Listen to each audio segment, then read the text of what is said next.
Plug the power cord into the socket at the back and connect to the mains electricity supply.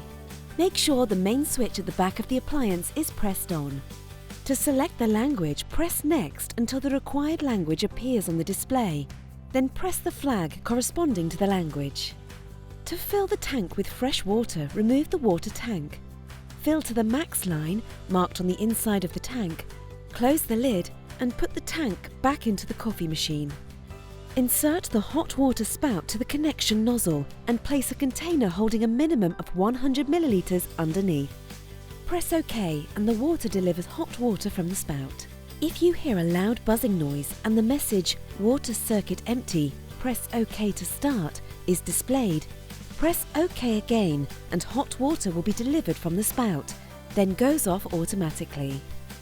The coffee machine is now ready for normal use.